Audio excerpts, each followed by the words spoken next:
seja bem-vindo à aula de hoje. Hoje vamos falar de crime tentado e crime consumado. Tentativa. Artigo 14, inciso 2º do Código Penal. Segundo o inciso 2º, o crime é tentado quando, iniciada sua execução, ele não se consuma por circunstâncias alheias à vontade do agente. E aí você me pergunta, o que seriam circunstâncias alheias? Pode ser uma ação humana, uma ação da natureza, tudo aquilo que vai contrário à vontade do agente, que impeça que ele alcance o seu objetivo, que é a consumação do delito. Presta atenção, senhores, eu estou falando que é aquilo que é contrário à vontade do agente. Se o delito não se consumar por vontade do próprio agente, aí eu tiro de lado a tentativa, paro de falar de artigo 14 e começo a falar da desistência voluntária, arrependimento eficaz e arrependimento posterior, que serão temas de uma próxima aula. Mas por que eu estou fazendo isso? É muito cobrado em prova. É muito comum as pessoas confundirem isso. Então vamos lá. Quando é circunstâncias alheias à vontade do agente, eu tenho a tentativa. Quando é vontade do próprio agente, o crime não se consuma por vontade do próprio agente, eu tenho desistência voluntária, arrependimento eficaz ou arrependimento posterior.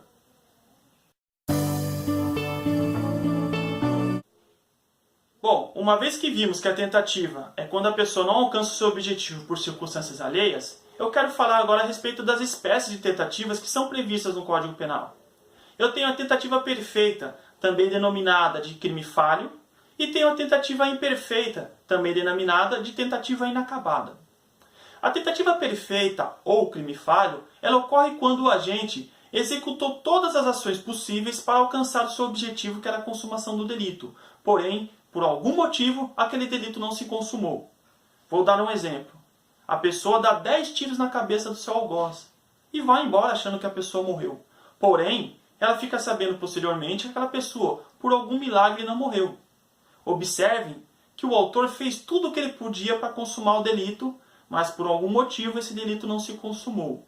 A isso damos o nome de tentativa perfeita ou crime falho.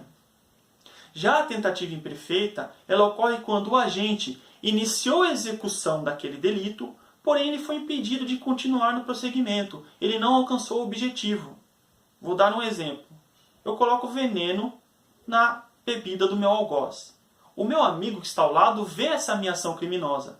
Quando o meu algoz vai ingerir o veneno, esse meu amigo não deixa ele ingerir porque sabe que está envenenado.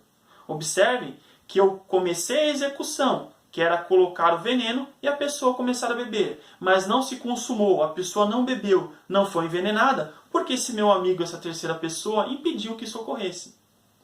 Essas são as duas espécies de tentativas que, em regra, são cobradas em provas de concurso público. Pena da tentativa. Artigo 14, parágrafo único. O artigo 14, parágrafo único diz o seguinte: salvo disposição em contrário, eu vou aplicar para o crime tentado a pena correspondente ao crime consumado, diminuída de 1 a 2/3. E aí vem a pergunta: quem diminui e como diminui? Quem diminui é o juiz no momento da sentença. Já os fatores que ele leva em consideração são fatores objetivos. Nós falamos, por exemplo, do intercrimes. Quanto mais perto o autor estiver da consumação do delito, maior será a sua pena. Quanto mais longe ele estiver, menor será a sua pena. O que eu sei é que o artigo diz que eu posso reduzir de 2/3, é o máximo que eu posso reduzir, a 1/3, é o mínimo que eu posso reduzir. Bom, podem me perguntar o seguinte: sempre o crime tentado terá uma pena menor que o crime consumado?